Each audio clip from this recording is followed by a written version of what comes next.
Good morning. When I was in the convent, there were many lessons that I learned, and not just all religious. You live with a group of people that you do not choose for yourself, just like family.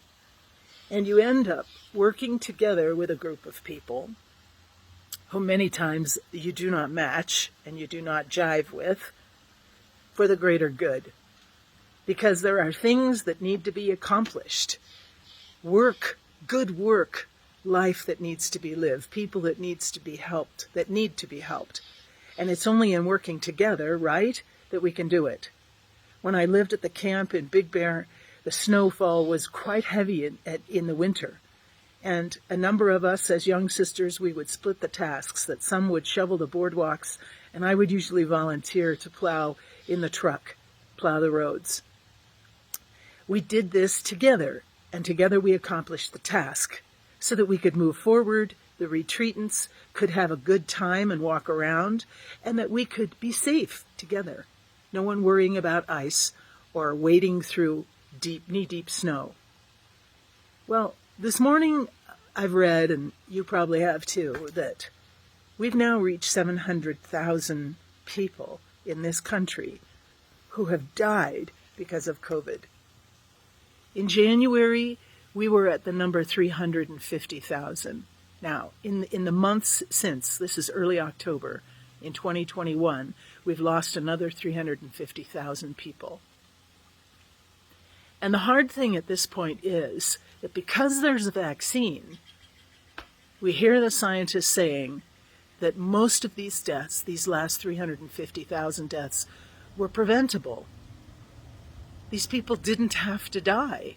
Our brothers and sisters, our family members, the people we collaborate with in our parishes and in our businesses did not have to die. There was nothing wrong with them other than COVID. The hard thing at this point, and I hear it all around me, is to continue to engage our hearts in empathy for those who choose other than we have chosen. Whether it's not to get the vaccine or whether it was to get the vaccine.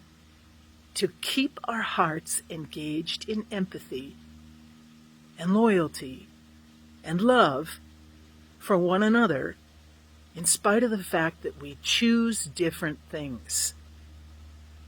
This scenario about shoveling snow and working together and making it safer for everybody who was there at the camp is a connection, right? An analogy that we can make for our world today with COVID. Working together, it is safer for everyone. But I can't control that. And all I can do is control my own choice and try and support the choices of others.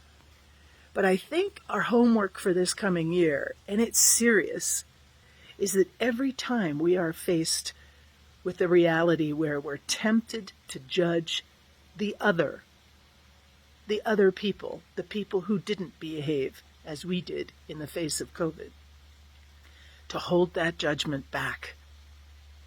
We're not entitled to judge. We really aren't. As believers, the Bible tells us, haul that sequoia out of your own eye before you go fishing for that tiny little splinter in your brother or sister's eye. It's up to us to keep our hearts open and supportive. So when we are tempted to shake our heads in disbelief that I can't believe those people got vaccinated, or I can't believe those people still aren't vaccinated, hold back the judgment. Cause yourself to pause in judgment. And if we can learn anything, if we can grow spiritually during this experience, this will probably be the greatest proving ground of our faith. Withholding judgment from one another. Moving forward as one. Trying to accomplish the tasks at hand with a heart that's open and soft toward my brother or my sister. This is huge. We often pray to God, God, help me to be a better person. Help me to be a better Christian. Help me to live this life in a way, put flesh on the bones that I profess. This is it. This is our challenge. To withhold judgment from one another. To allow my heart to remain soft and open and receptive, even if the person next to me believes something different, behaves in a different way. To bite my tongue when I want to complain, when I want to deride, when I want to dismiss. And asking God all the while, how did you do it?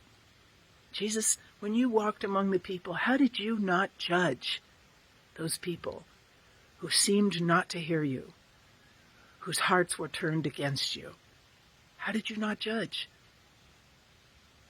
So we've got a great witness, a great model, and a great mission. This is our commission. It's a tough one, but I think we can do it because we're not doing it alone. We're doing it with one another, and we're doing it rooted in our faith.